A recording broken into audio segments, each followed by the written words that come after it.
Hello, my lovely students. Welcome back to my channel. I hope आप सब अच्छे होंगे और अपनी स्टडी भी कर रहे होंगे. ओके. सो आपका ज़्यादा टाइम वेस्ट नहीं करेंगे और हम ये सेशन स्टार्ट करते हैं. आज का जो हमारा टॉपिक है वो है respiration.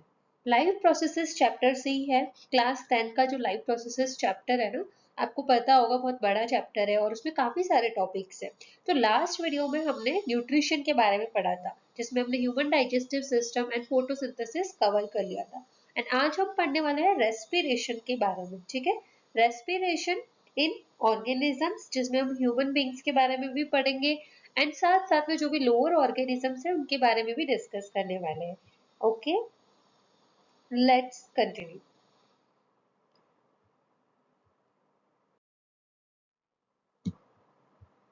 So in this session we are going to start with respiration.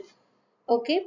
अच्छा, respiration and breathing दोनों वर्ड्स आपने जरूर सुने होंगे सब जगह, है ना. तो छोटे क्लासेस में जब भी हम रेस्पिरेशन पढ़ते थे या ब्रीदिंग के बारे में पढ़ते थे, तो हमेशा हमने यही सुना है कि हमने जब सांस अंदर ली है या एयर इनहेल की है या एयर एक्सहेल की है, राइट. यानी कि एयर इनहेलेशन के टाइम पे हम कौन सी गैस इनहेल करते हैं, ऑक्सीजन. एंड एक्सहेलेशन के टाइम पे कौन सी रिमूव करते हैं, CO2, carbon dioxide. So that process is called breathing. यही पढ़ा है ना सबने, राइट. ठीक है. बट ब्रीदिंग एंड रेस्पिरेशन दोनों चीजें एक नहीं है. ठीक है, दोनों अलग अलग चीजें हैं. ब्रीदिंग सिंपली क्या है, एक फिजिकल प्रोसेस है जिसमें हम क्या करते हैं, ऑक्सीजन को इनहेल करते हैं एंड CO2 को एक्सहेल करते हैं, रिमूव करते हैं हम अपनी बॉडी से. ठीक है. तो this process is called breathing. कोई केमिकल प्रोसेस नहीं होता है इसमें. बट रेस्पिरेशन इससे अलग है. रेस्पिरेशन में क्या होता है, रेस्पिरेशन में ब्रीदिंग का प्रोसेस तो हो ही रहा है. ठीक है. रेस्पिरेशन में क्या हो रहा है, ब्रीदिंग का प्रोसेस तो होगा ही. मतलब आपने ऑक्सीजन इनहेल की है. अब वो जो ऑक्सीजन आपने इनहेल की है ना, वो आपके बॉडी की एक एक सेल्स के पास जाएगी. ठीक है, एक एक सेल के पास जाएगी. एंड उस सेल में क्या होगा, माइटोकॉन्ड्रिया प्रेजेंट है. ठीक है, आपका साइटोप्लाज्म है. तो उस सेल के अंदर क्या होगा, अब उसकी वो एनर्जी प्रोड्यूस करेगी. मतलब ऑक्सीजन की प्रेजेंस में एनर्जी प्रोड्यूस होगी. कैसे एनर्जी प्रोड्यूस होती है, कहाँ होती है सेल के अंदर, वो सब हम आगे डिस्कस करेंगे. बट आपको इतना समझ में आ गया होगा कि ब्रीदिंग एंड रेस्पिरेशन दोनों एक चीज नहीं है. ठीक है. रेस्पिरेशन में ब्रीदिंग का प्रोसेस जरूर होगा, लेकिन थोड़ा अलग प्रोसेस भी होता है जिसमें क्या होता है, एनर्जी भी बनती है. समझ में आया सबको. अब हम यहाँ पे थोड़ी सी डेफिनेशन देख लेते हैं कि क्या लिखा है. Respiration. Respiration is defined as a metabolic process wherein the living cells of an organism obtain energy. ठीक है, अभी मैंने बताया आपको कि एनर्जी प्रोड्यूस होती है in the form of ATP. अब इतना तो सबको पता होगा कि जो एनर्जी बनती है ऑर्गेनिज्म में उसको ATP के फॉर्म में हम मेंशन करते हैं या ATP के फॉर्म में बनती है, adenosine triphosphate. Okay. By taking in oxygen and liberating CO2. तो जो आपका प्रोसेस हो रहा है ना रेस्पिरेशन का, तो आप क्या कर रहे हैं, O2 इनहेल कर रहे हैं, वो O2 आपकी एक एक सेल के पास जाएगी. फिर वहां पे एनर्जी बनेगी O2 की प्रेजेंस में. एंड देन एनर्जी के साथ साथ में, मतलब एनर्जी तो बन ही रही है, ATP तो फॉर्म हो ही रही है, उसके साथ साथ में CO2 भी बनती है. और CO2 क्या है, आपके लिए वेस्ट है, तो आप उसको क्या करेंगे, बॉडी से रिमूव कर देंगे from the oxidation of complex organic substances. तो अब ये सब बन किससे रहा है, एनर्जी CO2 ये किससे बन रही है, ऑक्सीजन की प्रेजेंस में तो बन रही है, पर बनती किससे है, ऑक्सीडेशन होगा किसका, कॉम्प्लेक्स ऑर्गेनिक सब्सटेंसेस का. अब ये चीज क्या है, क्या होती है ये. तो कॉम्प्लेक्स ऑर्गेनिक सब्सटेंसेस में बेसिकली जो भी आपने फूड कंज्यूम किया है ना, लास्ट वीडियो में हमने डिस्कस किया था न्यूट्रिशन के बारे में ना, ह्यूमन डाइजेस्टिव सिस्टम पढ़ा था. तो उसमें हमने ये पढ़ा था कि हम लोग जो भी फूड कंज्यूम करते हैं, जैसे हमने चपाती खाई है, ठीक है, ब्रेड खाई है, आपने जो भी वेजिटेबल्स खाई है, तो उनमें जो भी सब्सटेंसेस प्रेजेंट है, लाइक कार्बोहाइड्रेट, ठीक है, प्रोटीन, विटामिन, मिनरल्स, ये सारी चीजें, तो आप जब भी फूड कंज्यूम करते हैं तो ये सारी चीजों का क्या होता है, ब्रेक डाउन होता है. डाइजेशन पढ़ा था हमने. तो इनके ब्रेक डाउन से ये सिंपल फॉर्म में कन्वर्ट हो जाता है. तो ये ही जो है, जैसे कार्बोहाइड्रेट है, फॉर एन एग्जाम्पल कार्बोहाइड्रेट, तो कार्बोहाइड्रेट का ब्रेक डाउन होगा तो क्या बनेगा, ग्लूकोज, राइट. अब यही ग्लूकोज जो है आपकी सेल में जाएगा. मतलब सबसे पहले ग्लूकोज का जो कार्बोहाइड्रेट है उसका जो ब्रेक डाउन होगा तो वो ग्लूकोज बनेगा एंड देन स्मॉल इंटेस्टाइन से होते हुए वो ब्लड में मिक्स होगा एंड देन कहाँ एक एक सेल के पास जाएगा, क्योंकि ब्लड तो पूरी बॉडी में फ्लो कर रहा है। ठीक है, डाइजेशन का प्रोसेस कैसे होता है अगर किसी को नहीं पता है तो लास्ट वीडियो देख सकते हैं द बायोबुक चैनल पे ही। ठीक है, सो जैसे ही एक एक सेल के पास वो ग्लूकोज जाएगा तो वो सेल में एंटर करेगा। ठीक है, उन्हीं को हम कॉम्प्लेक्स ऑर्गेनिक सब्सटेंसेस बोल रहे हैं। आपका ग्लूकोज हो गया और देन आपका फैट का जब ब्रेकडाउन होगा तो फैटी एसिड ग्लिसरॉल बनेगा, आपका प्रोटीन का ब्रेकडाउन होगा तो अमीनो एसिड बनेंगे। तो ये सारे क्या है, कॉम्प्लेक्स ऑर्गेनिक सब्सटेंसेस है जो आपकी सेल के अंदर जाएंगे एंड देन इन्हीं का ही ऑक्सीजन की प्रेजेंस में ऑक्सीडेशन या ब्रेकडाउन आप बोल सकते हैं कि ब्रेक होंगे फर्दर एंड देन उससे एनर्जी बनेगी। ठीक है, वेस्ट मटेरियल जो आपका CO2 वो भी बनेगा और साथ साथ में एनर्जी भी बनेगी। CO2 तो आप रिमूव कर देंगे बॉडी से और जो एनर्जी है, जो ATP है वो स्टोर रहेगी और जब भी आपको रिक्वायरमेंट होगी आपकी बॉडी को वो एनर्जी यूज होगी। ठीक है, तो ये चीज तो सबने सुनी होगी कि खाना खाना चाहिए, अच्छे से हमें फूड कंज्यूम करना चाहिए, अच्छी चीजें खानी चाहिए। डॉक्टर्स भी बोलते हैं, हमारे पेरेंट्स भी बोलते हैं, राइट? क्यों बोलते हैं? सब एक ही बात बताएंगे आपको कि आप जब भी खाना खाएंगे, अच्छा खाना फूड कंज्यूम करेंगे तो उससे क्या होगा, आपको एनर्जी मिलती है, राइट? तो आपको एनर्जी मिलती कैसे, वो ही प्रोसेस हम समझने वाले हैं। तो अभी तक तो समझ में आ गया होगा इतना तो कि रेस्पिरेशन के प्रोसेस से ही क्या होता है, उस फूड से हमें क्या मिलती है, एनर्जी मिलती है। ठीक है, नेक्स्ट है ब्रीदिंग। अब ब्रीदिंग क्या है, ऑलरेडी आपको बता दिया है, the process of inhaling oxygen and excelling carbon dioxide through lungs. ठीक है, and breathing is a voluntary process. ठीक है, that is controlled by the contraction of relaxation of the diaphragm and rib muscle।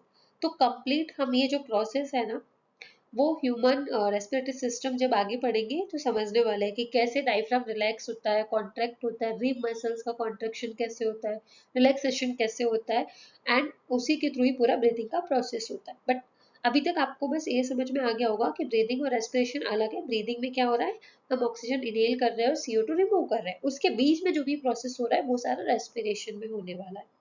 Done? Okay, यहाँ पे एक diagram भी बना हुआ है, you can see breathing process के बारे में मेंशन किया हुआ है, जिसमें एक गर्ल है वो एयर क्या कर रही है, फर्स्ट जो प्रोसेस है वो क्या है, ब्रीदिंग का, इनहेलेशन का है। तो एयर इनहेल कर रही है, रीप केस एक्सपेंड हो रहे हैं, ओके, एंड इनहेलेशन कंप्लीट हो रहा है, डायफ्राम मूव्स डाउन, डायफ्राम नीचे की तरफ होता है, रीप केस जो एक्सपेंड होता है तब हमारी एयर इनहेल होती है। और जब रीप केस रिलैक्स हो जाता है, नीचे की तरफ चला जाता है, सी, और डायफ्राम ऊपर की तरफ डोम शेप में चला जाता है, डायफ्राम मूव्स अप, रिलैक्स हो जाता है, उसके नॉर्मल शेप में आ जाता है, तो एयर एक्सेल हो जाती है। अभी हो कैसे रहा है वो मैंने आपको बता दिया है कि हम जब आगे बढ़ेंगे तो ह्यूमन रेस्पिरेटरी सिस्टम में कंप्लीटली इस प्रोसेस को समझने वाले हैं डिटेल में। डन? आगे बढ़े।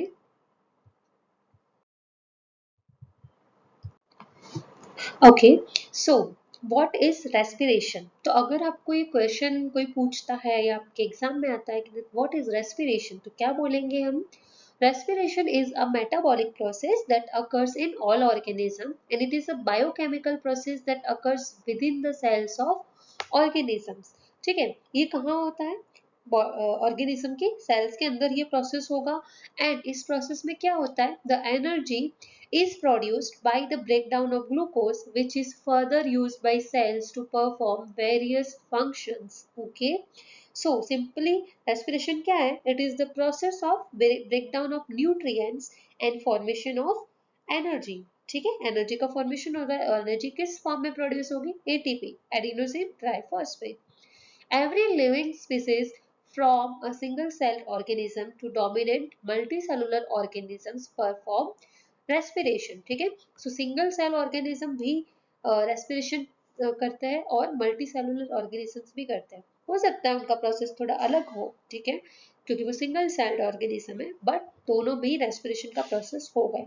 ठीक है, let us have a detailed look at the different types of respiration in organisms.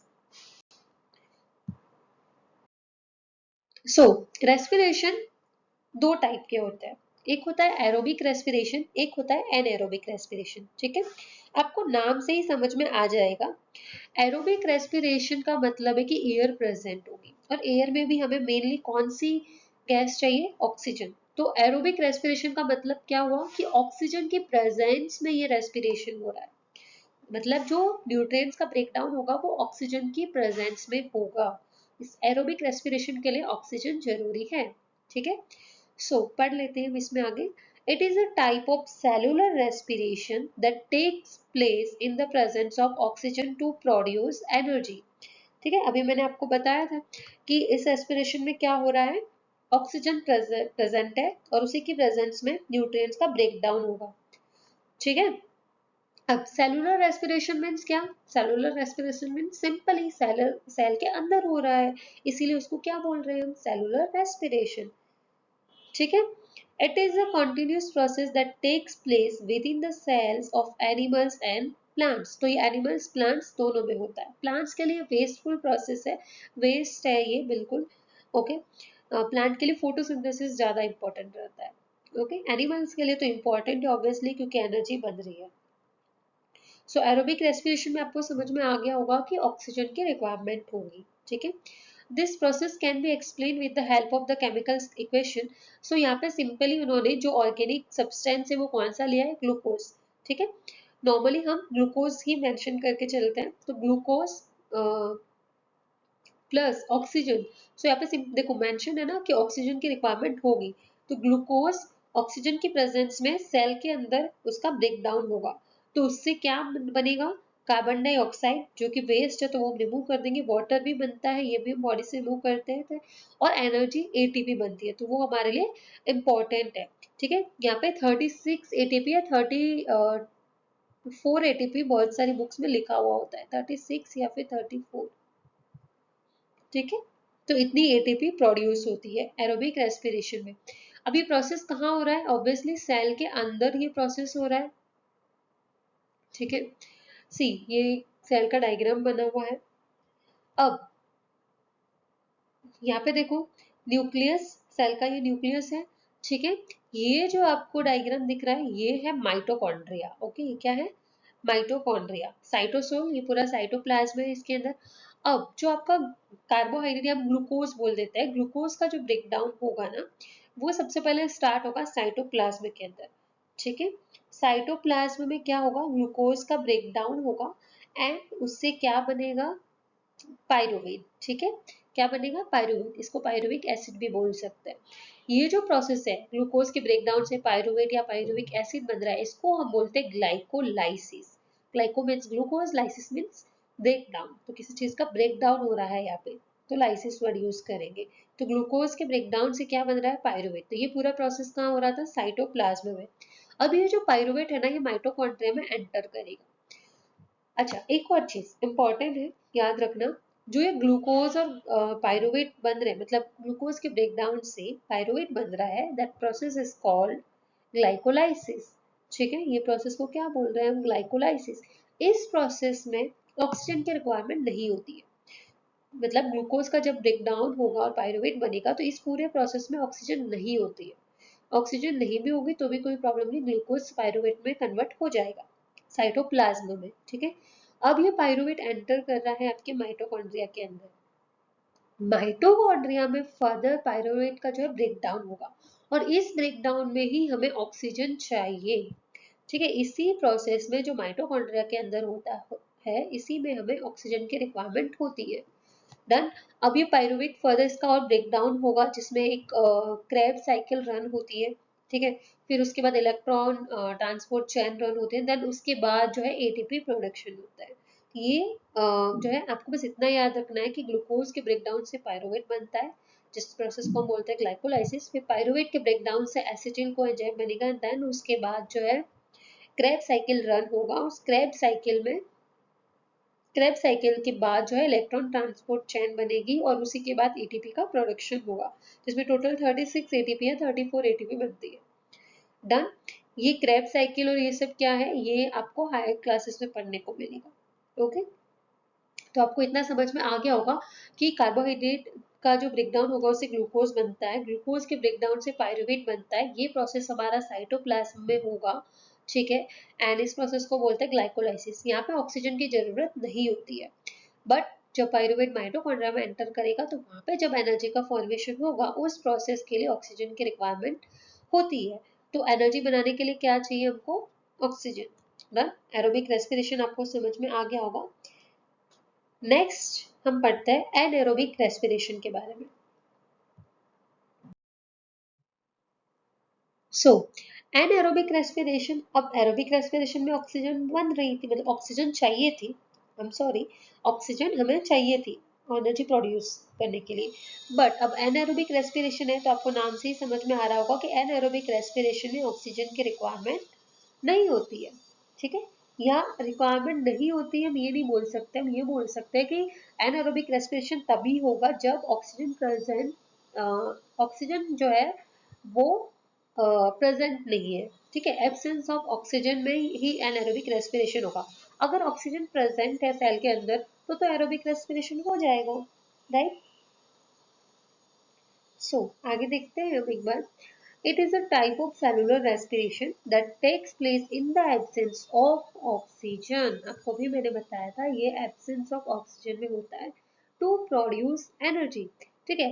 अब रेस्पिरेशन का काम क्या है, एनर्जी तो प्रोड्यूस करनी ही है उसे, एनर्जी तो प्रोड्यूस करनी है, बट डिपेंड करेगा कि ऑक्सीजन है या नहीं है, ठीक है।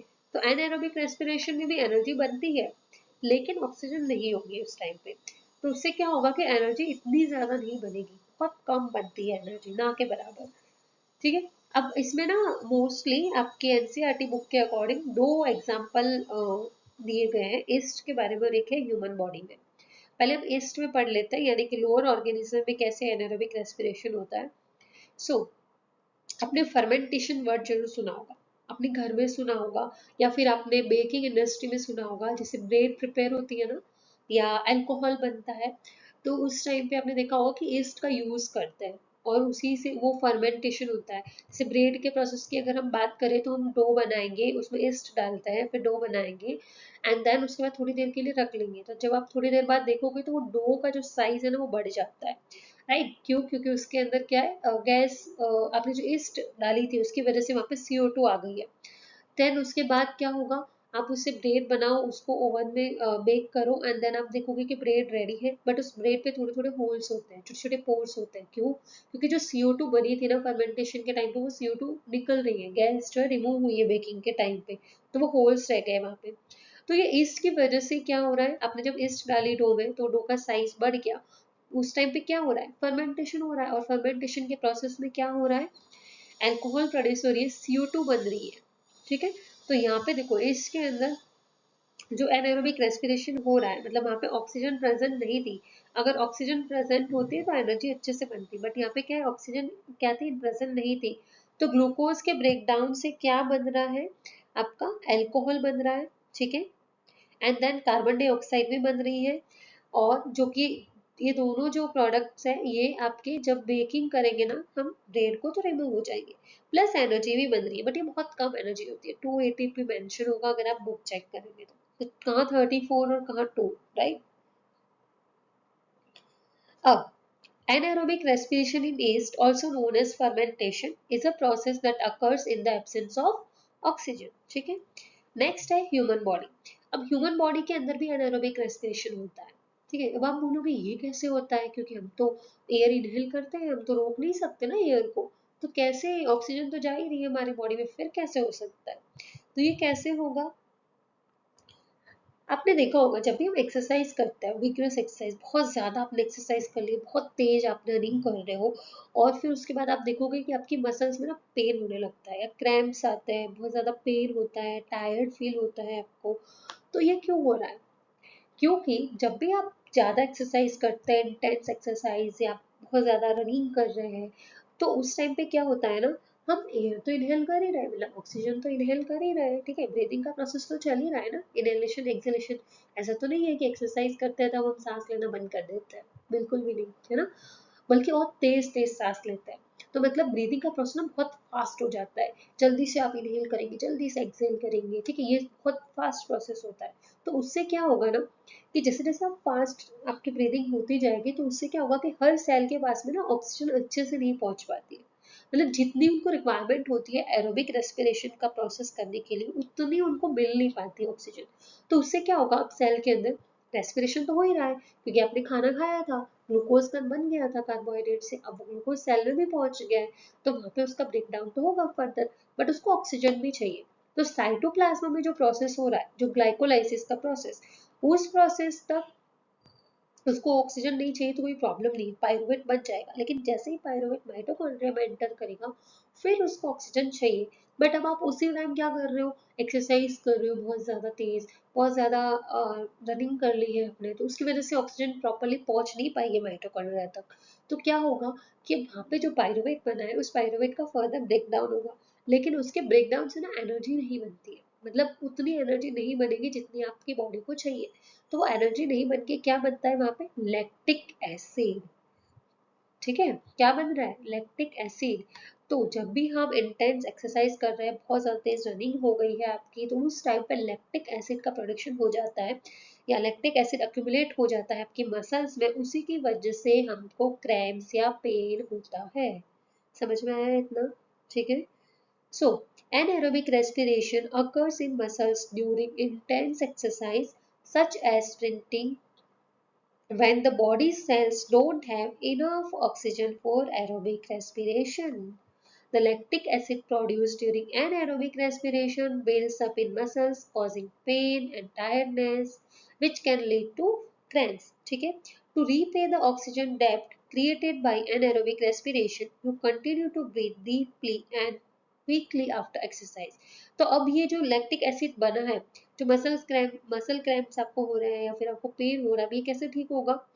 आप स्टॉप कर दो कुछ टाइम के लिए एक्सरसाइज। वैसे भी हमको जब पेन होने लगता है बहुत ज़्यादा, तो ऑब्वियसली हम एक्सरसाइज नहीं कर पाएंगे, तो हम नॉर्मल पोजीशन पे आ जाते हैं, नॉर्मल स्टेज पे आ जाते हैं, और हम हमारी जो ब्रीदिंग फास्ट हो गई थी एक्सरसाइज के टाइम पे, वो नॉर्मल हो जाती है।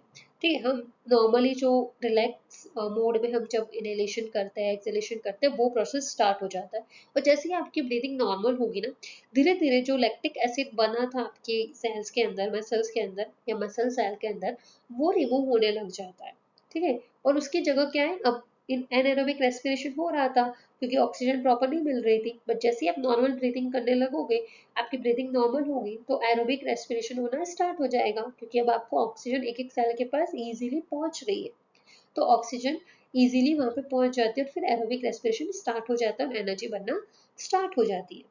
ठीक है, so during this time the lactic acid reacts with oxygen to form carbon dioxide and water and releasing the remaining energy from the glucose। तो धीरे धीरे क्या लैक्टिक एसिड जो है वो रिमूव होने लगता है, देन उसके बाद CO2 एंड वाटर बनने लग जाता है, जो कि आप रिमूव कर सकते हैं बॉडी से इजीली, एंड फर्दर जो है आपका एनर्जी बनने लग जाती है फिर से। समझ में आया इतना? ठीक है, तो ये कुछ डिफरेंसेस थे एरोबिक एनारोबिक रेस्पिरेशन में। सी, आपको यहाँ पे एक डायग्राम भी शो हो रहा है एरोबिक रेस्पिरेशन का, जिसमें क्या है, ऑक्सीजन की प्रेजेंस में सेल के अंदर क्या बन रही है, एटीपी बन रही है। ठीक है, इस टाइम पे आप कुछ नहीं कर रहे हो, सिंपली आप खड़े हो या नॉर्मल ब्रीथिंग का प्रोसेस चल रहा है। एनारोबिक रेस्पिरेशन में डायग्राम में शो हो रहा है कि आप आपने एक्सरसाइज करी, आप कोई गेम खेल रहे हो, जिसकी वजह से आपकी ब्रीदिंग जो है बहुत फास्ट हो गई है, और ऑक्सीजन प्रॉपरली जो है सेल को नहीं मिल पा रही है, जिसकी वजह से एटीपी बनती तो है बट उतनी नहीं बनती है, और उसकी जगह मोस्टली क्या बनता है, लैक्टिक एसिड। क्या बनता है, लैक्टिक एसिड। समझ में आया? ठीक है, यहाँ पे कुछ डिफरेंसेस भी दिए हुए हैं जो कि हमने ऑलरेडी डिस्कस कर लिए हैं, कि एरोबिक रेस्पिरेशन क्या है, ऑक्सीजन की प्रेजेंस में होगा, राइट, एंड यहाँ पे क्या होगी, ऑक्सीजन एब्सेंट होगी। इसमें क्या होगा, एरोबिक रेस्पिरेशन में गैसेस एक्सचेंज होती है, मतलब कि आप ऑक्सीजन इनहेल करोगे, तो फिर आपका उससे ग्लूकोज के साथ मिल करके फिर वहाँ पे क्या बनेगा, एनर्जी बनेगी, और जो CO2 बन रही है वेस्ट प्रोडक्ट, वो आप रिमूव कर दोगे, तो गैसेस का एक्सचेंज हो रहा है। बट एनएरोबिक रेस्पिरेशन में गैसेस का एक्सचेंज नहीं होगा, क्योंकि CO2 नहीं बन रही है एनएरोबिक रेस्पिरेशन में। एरोबिक रेस्पिरेशन आपके साइटोप्लाज्म और माइटोकॉन्ड्रिया दोनों में होता है सेल के अंदर, और एनएरोबिक रेस्पिरेशन मोस्टली आपके कहाँ होगा, साइटोप्लाज्म में ही होगा। फिर आपका एरोबिक रेस्पिरेशन जो है क्या होगा, इसमें ग्लूकोज का ब्रेक डाउन होता है, CO2 एंड वाटर बनता है, और साथ में एनर्जी भी बनती है। एंड एनारोबिक रेस्पिरेशन में क्या प्रोडक्ट्स होते हैं, एथिल इथाइल अल्कोहल बनेगा अगर ईस्ट का प्रोसेस हो रहा है, तो ह्यूमन बॉडी में लैक्टिक एसिड, मसल क्रैम्प्स जो है वो बनेंगे हायर ऑर्गेनिज्म में। तो मसल क्रैम्प्स क्यों होते हैं, क्योंकि लैक्टिक एसिड का प्रोडक्शन हो रहा है। देन उसके साथ साथ में CO2 एंड एनर्जी भी प्रोड्यूस होती है। एनर्जी बहुत कम होती है as compare to aerobic respiration. फिर एरोबिक रेस्पिरेशन में क्या ये मतलब किस केस में होता है, मोस्टली जितने भी हायर ऑर्गेनिजम्स हैं सच एज मैमल्स, इन सब में क्या होता है एरोबिक रेस्पिरेशन। और एनएरोबिक मोस्टली लोअर ऑर्गेनिज्म में होता है सच एज बैक्टीरिया, एस्ट, इन सब में। और उसके अलावा जो हायर ऑर्गेनिज्म है अगर वो बहुत ज़्यादा हैवी एक्टिविटीज़ कर रहे हैं, बहुत फास्ट रनिंग कर रहे हैं, या जो भी एक्सरसाइज वगैरह कर रहे हैं, तो उसकी वजह से उनकी मसल्स में या उनकी सेल्स में भी एनारोबिक रेस्पिरेशन हो सकता है, बट वो बहुत कम टाइम के लिए होता है। ठीक है, डन। अब यहाँ पे थोड़ा सा और डिटेल में बताया गया रेस्पिरेशन का, एरोबिक एंड एनारोबिक रेस्पिरेशन के पाथवेज। फर्दर सबसे पहले क्या है, ग्लूकोज का ब्रेकडाउन होगा जो जिसमें ग्लाइकोलाइसिस का प्रोसेस होगा और क्या बनेगा, पायरुवेट। ठीक है, अब ये पायरुवेट के दो फेट हो सकते हैं, मतलब कि ये दो तरीके से फर्दर जो है इसका ब्रेकडाउन हो सकता है। अगर ऑक्सीजन मिली तो ये कन्वर्ट हो जाएगा किसमें, एटीपी में। ठीक है, यहाँ जाकर के क्या बन जाएगा इसमें, एटीपी। डन। क्योंकि एरोबिक रेस्पिरेशन होगा अगर ऑक्सीजन प्रेजेंट है तो क्या होगा, एरोबिक रेस्पिरेशन होगा, क्रेब साइकिल रन होगी, इलेक्ट्रॉन ट्रांसपोर्ट चेन बनेगी और लास्ट में एटीपी बन जाएगा। ठीक है, वो CO2 वाटर वो है वो वेस्ट है, बट हमें मेन क्या चाहिए, एटीपी। बट अगर जब ये पायरुवेट माइटोकॉन्ड्रिया में पहुंचा और उस टाइम पे अगर वहां पर ऑक्सीजन इतनी नहीं है, अवेलेबल नहीं है वहां पे, तो आगे का जो प्रोसेस होगा, अगर ईस्ट है तो फर्मेंटेशन होगा और सॉरी एल्कोहल एंड CO2 बन जाएगा, देखा था ना हमने। और अगर ह्यूमन बॉडी के अंदर हो रहा है, मसल हायर ऑर्गेनिज्म के अंदर हो रहा है उनकी सेल्स में, तो वहां पे क्या बन जाएगा, लैक्टिक एसिड बनेगा। ठीक है, तो ये दोनों प्रोसेस यहाँ पे लिखे हुए हैं। सी, एनारोबिक विदाउट ऑक्सीजन, माइटोकॉन्ड्रिया में होगा एरोबिक तो ऑक्सीजन प्रेजेंट होगी। डन, समझ में आया। अब आगे जो हमारा टॉपिक है वो है रेस्पिरेशन इन एनिमल्स। अभी तक हमने देख लिया था कि रेस्पिरेशन होता क्या है, ब्रीदिंग क्या होती है, दोनों में डिफरेंसेस क्या है, और रेस्पिरेशन के क्या क्या टाइप्स है, मतलब एरोबिक और एनारोबिक रेस्पिरेशन। अब हम ये पढ़ने वाले हैं कि अलग, हम सबको पता है कि हमारे आसपास बहुत सारे ऑर्गेनिज्म है। ठीक है, तो अब उनमें कुछ सिंगल सेल भी है, कुछ मल्टी सेलुलर है। ठीक है, तो उसकी वजह से उनमें जो रेस्पिरेशन होता है ना वो अलग अलग टाइप का होता है। रेस्पिरेशन करते सब है बट होता अलग अलग टाइप का है। तो वही हम थोड़ा सा देख लेते हैं, आपकी बुक के अकॉर्डिंग कुछ ऑर्गेनिजम्स के बारे में पूछा जाता है तो वो हम देख लेते हैं। फर्स्ट है रेस्पिरेशन इन अमीबा। अमीबा सबको पता है ना। ठीक है, कोई भी शेप नहीं होता है, इरेगुलर शेप है, उसके सूडोपोडिया होते हैं। सी यहाँ पे आपको दिख रहे होंगे, ये इस तरीके से जो दिख रहा है। ठीक है, तो ये क्या है आपके सूडोपोडिया है इसके। ये सूडोपोडिया मतलब क्या होता है, फॉल्स फेट, तो इन्हीं के थ्रू ये मूव करता है। तो अब मोस्टली आपका जो अमीबा है वो आपको कहाँ मिलेगा, वाटर में। ठीक है, पॉन्ड वाटर या फिर जो भी आपके आसपास वाटर वगैरह होगा ना, तो आप उसको लैब में ले जा करके चेक कर सकते हैं, आपको अमीबा उसमें मिल सकता है। ठीक है, तो रेस्पिरेशन इन अमीबा में हम समझते हैं कि इसमें होगा क्या। रेस्पिरेशन इन अमीबा में सिंपली हमें पता है कि अमीबा सिंगल सेल ऑर्गेनिज्म है, जिस जो कि एक टाइप की सेल है और उसके अंदर क्या है, न्यूक्लियस होगा, फूड वैक्यूल होगा, कॉन्टेक्टाइल वैक्यूल होगा। ठीक है, फूड वैक्यूल का काम क्या है, फूड जो भी है उसको, उसका ब्रेकडाउन होगा, उसके अंदर वैक्यूल के अंदर फूड आएगा उसमें, तो फिर फर्दर उसका ब्रेकडाउन होगा। कॉन्टेक्टाइल वैक्यूल बेसिकली ये हेल्प करेगा उसको ऑस्मो रेगुलेशन में, मतलब वाटर के अंदर वो रह रहा है ऑब्वियसली, तो वाटर सॉल्ट में बैलेंस करने में हेल्प करेगा। तो अब अमीबा रेस्पिरेशन कैसे करेगा, इसका रेस्पिरेशन होता है सेल सरफेस के थ्रू। मतलब ये सिंगल सेल ऑर्गेनिज्म है, तो सिंपली इनमें क्या होगा, डिफ्यूजन का प्रोसेस होगा। और डिफ्यूजन से क्या होगा, जो भी उसके वाटर में जो भी ऑक्सीजन प्रेजेंट है वो एंटर कर जाएगी और उसकी बॉडी के अंदर जो भी CO2 बन रही है, रेस्पिरेशन का प्रोसेस होगा तो क्या होगा, एनर्जी बनेगी, CO2 बनेगी, तो एनर्जी तो वो यूज कर लेगा। ठीक है, अपनी ग्रोथ के लिए जो भी उसके बॉडी में प्रोसेस हो रहा है उसके लिए। एंड जो CO2 है वो बॉडी से रिमूव कर देगा और वो वाटर में मिक्स हो जाएगी। ठीक है, तो अमीबा में सिंपली क्या होता है, डिफ्यूजन होता है, या जनरल बॉडी सरफेस के थ्रू इजीली वो रेस्पिरेशन कर सकता है। बहुत सिंपल प्रोसेस है। ठीक है, अमीबा के अलावा स्पॉन्जेस, सिलेंड्रेट्स, फ्लैटवर्म्स, इनमें भी डिफ्यूजन का ही प्रोसेस होगा रेस्पिरेशन के लिए। डन। नेक्स्ट है रेस्पिरेशन इन फिशेज। ठीक है। अब फिश में सबको पता होगा, ये तो बचपन से सुनते आ रहे होंगे कि गिल्स के थ्रू होता है। सी आपको यहाँ पे डायग्राम दिख रहा है, इसमें ये स्ट्रक्चर दिख रहे होंगे प्लेट लाइक, तो ये क्या है, गिल्स। अब इन गिल्स के थ्रू ये क्या करती है, सॉरी रेस्पिरेशन का प्रोसेस कंप्लीट करती है। अब सबको पता है कि कहाँ होती है फिशेस, वाटर में ही होती है ना, पानी से बात तो नहीं होगी, मछली जल की रानी है, जीवन उसका पानी है, सबने सुनी है ये पोइम तो गिल्स प्रेजेंट हो गए तो ये क्या करती है ना, बेसिकली अब ये वाटर में रहती है, तो ये क्या करेगी, वाटर में जो मिक्स है ना ऑक्सीजन, उसको इनहेल करती है। तो ये क्या करेगी, सिंपली अपने माउथ से ना वाटर को वाटर का इंटेक करेगी। ठीक है, वाटर इन्होंने ड्रिंक कर लिया या इंटेक कर लिया। अब ये जो वाटर के अंदर जो ऑक्सीजन थी ना, ठीक है, ये गिल्स के पास तक जाएगा। ये जो पूरा वाटर है, देखो यहाँ पे मेंशन है वाटर फ्लो इनटू माउथ, ये वाटर जो है इनके गिल्स के पास में जाएगा और वहाँ पे क्या होगा, ऑक्सीजन सेपरेट हो जाएगी और उसके जो ब्लड है वो मिक्स हो जाएगी और एक एक सेल के पास पहुंचेगी, और वाटर जो है ना वो यहाँ से रिमूव हो जाएगा, गिल्स के थ्रू वाटर बाहर चला जाएगा।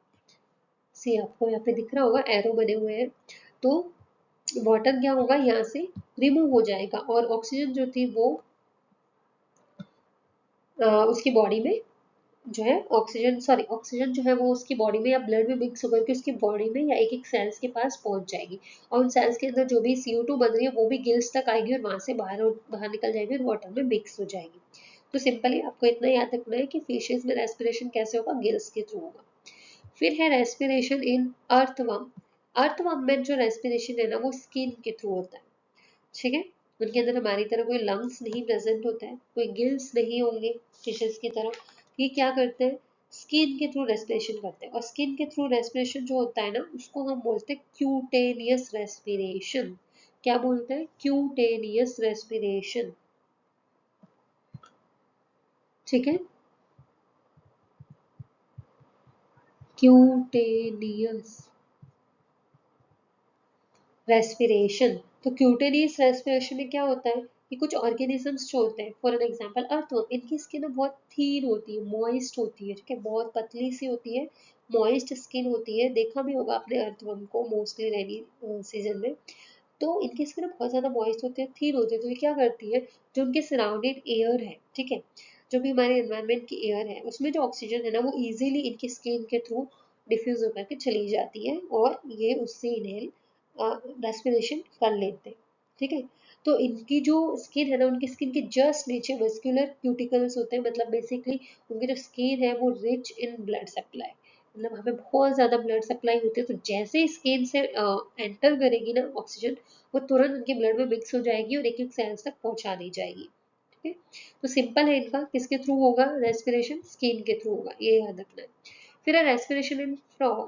तो रेस्पिरेशन इन फ्रॉग में हम पढ़ेंगे बेसिकली फ्रॉग में ना दो टाइप से रेस्पिरेशन होता है, एक तो होता है बकोफेरेंजियल, मतलब बकल कैविटी के थ्रू होता है, और एक उनका स्किन के थ्रू भी होता है, क्यूटेनियस रेस्पिरेशन भी होता है, मतलब ये अर्थवर्म की तरह स्किन से भी रेस्पिरेशन कर सकते हैं। ठीक है, इनके पास नोस्ट्रिल भी है, माउथ कैविटी है, लंग्स भी प्रेजेंट है, और slimy skin for exchange of gases. तो मैंने आपको बताया कि इनकी स्किन भी स्लाइमी होती है, थीन होती है, तो ये स्किन के थ्रू भी कर सकते हैं एक्सचेंज ऑफ गैसेस, एंड ये नोस्ट्रिल माउथ कैविटी के थ्रू भी कर सकते हैं, जिसमें डायरेक्टली लंग तक पहुंच जाएगी एयर, एंड रेस्पिरेशन का प्रोसेस जो है फर्दर उनका स्टार्ट हो जाएगा। डन। नेक्स्ट है रेस्पिरेटरी सिस्टम ऑफ कॉकरोच, मतलब नॉर्मली जो इंसेक्ट्स होते हैं उनमें कैसे रेस्पिरेशन होगा। तो इंसेक्ट्स में क्या होता है ना, ट्रेकियल सिस्टम होता है। सी यहाँ पे मेंशन है ट्रेकियल ट्यूब्स। तो इनके अंदर क्या होता है कि इनकी जो बॉडी है ना, इनकी बॉडी पे छोटे छोटे पोर्स होते हैं जिनको हम बोलते हैं स्पाइरिकल्स। क्या बोलेंगे, स्पाइरिकल्स। ठीक है, अब इन स्पाइरिकल्स से ही क्या होगा कि एयर एंटर करेगी, और ये जो स्पाइरिकल्स है ना, इनसे छोटी छोटी ट्यूब्स अटैच होती है जिनको बोलते हैं ट्रैकियल ट्यूब्स। ठीक है, बहुत सारे ट्रैकियल ट्यूब्स होंगी या ट्रैक्यूल्स होंगे, नेटवर्क ऑफ ट्यूब्स आप बोल सकते हैं, एंड ये नेटवर्क ऑफ ट्यूब जाकर के आगे जाकर के बड़ी बड़ी ट्यूब्स में कनेक्ट हो जाते हैं जिनको हम ट्रैकिया बोलेंगे। तो इनके अंदर ट्रैकियल सिस्टम होता है। सबसे पहले एयर कहाँ एंटर करेगी, स्पाइरिकल्स से एंटर करेगी, और स्पाइरिकल्स से नीचे क्या होते हैं, ट्रैकियल ट्यूब्स होते हैं, तो इजीली जो एयर है, जो ऑक्सीजन है सॉरी, वो ऑक्सीजन जो है इजीली एंटर कर जाएगी उन ट्यूब्स में। उन ट्यूब्स में क्या होगा, ब्लड होगा, और ब्लड पूरी बॉडी में फ्लो करेगा उनके, और उनको एक एक सेल के पास जो है ऑक्सीजन मिल जाएगी। समझ में आया। तो कॉकरोच या इंसेक्ट्स के पास में क्या होता है, ट्रैकियल सिस्टम। नेक्स्ट, ये डायग्राम तो आपको समझ में आ गया होगा, क्या है ये, ह्यूमन रेस्पिरेटरी सिस्टम। और ह्यूमन के अंदर रेस्पिरेशन कैसे होता है, पल्मोनरी रेस्पिरेशन। पल्मोनरी वर्ड हम अपने लंग्स के लिए यूज करते हैं। तो बेसिकली हमारा जो रेस्पिरेशन है ह्यूमन का या जितने भी हायर ऑर्गेनिजम्स है उनका, वो कैसे होगा, लंग्स के थ्रू होगा। और लंग्स में एल्वियोलाई भी प्रेजेंट होते हैं, ठीक है। तो मैमल्स, बर्ड्स, रेप्टाइल्स, इनके अंदर रेस्पिरेशन कैसे होता है, लंग्स के थ्रू होता है। समझ में आया, डन। तो ये कुछ हमने ऑर्गेनिजम्स के बारे में उनके एग्जांपल्स देखे हैं कि कैसे उनके अंदर रेस्पिरेशन होता है। आपकी बुक के अकॉर्डिंग इतना ही है, तो आप इतना लर्न कर लीजिए, अब कोई प्रॉब्लम नहीं होगी एग्जाम में। डन। सो आज का जो हमारा सेशन था वो रेस्पिरेशन के बारे में था, रेस्पिरेशन एंड ब्रीदिंग, जो कि हमने अच्छे से डिस्कस कर लिया है। रेस्पिरेशन के टाइप्स भी पढ़ लिए और कुछ ऑर्गेनिजम्स में रेस्पिरेशन कैसे होता है वो भी पढ़ लिया है। नेक्स्ट जो हमारा वीडियो रहेगा ह्यूमन रेस्पिरेटरी सिस्टम के बारे में रहेगा, ठीक है। नेक्स्ट वीडियो में हम ह्यूमन रेस्पिरेटरी सिस्टम के बारे में पढ़ने वाले हैं। उसमें हम डिस्कस करेंगे कैसे हम सबसे पहले तो ब्रीदिंग पढ़ेंगे कि कैसे हमारी ब्रीदिंग हो रही है। इतना तो हमको पता है कि हम O2 इनहेल करते हैं और CO2 एक्सेल करते हैं, बट उस प्रोसेस में कौन कौन से जो हमारे ऑर्गन्स हैं वो काम में आते हैं, वो ऑर्गन्स वर्क कैसे करते हैं वो हम पढ़ने वाले हैं। फिर उसके बाद जब जैसे हम O2 इनहेल कर देंगे तो वो O2 एक एक सेल के पास पहुंचती कैसे वो पढ़ेंगे। फिर उस सेल के अंदर रेस्पिरेशन का जो प्रोसेस है, जो कि हमने डेफिनेशन में पढ़ लिया था कि एनर्जी बन रही है, तो वो प्रॉपरली कैसे बनती है वो और अच्छे से डिटेल में पढ़ने वाले हैं। तो नेक्स्ट वीडियो का वेट करो, तब तक आप इस वीडियो को अच्छे से देख लो। आपको नहीं समझ में आता, एक दो बार तीन बार देखो आप, और कोई भी डाउट है तो आप कमेंट बॉक्स में मेंशन करो, मैं जरूर आपको वहाँ पर रिप्लाई करूंगी। और तब तक के लिए वेट करो for next video, and thank you for watching students. If you are new here, hit the subscribe button so you make sure to never miss my videos. Bye everyone.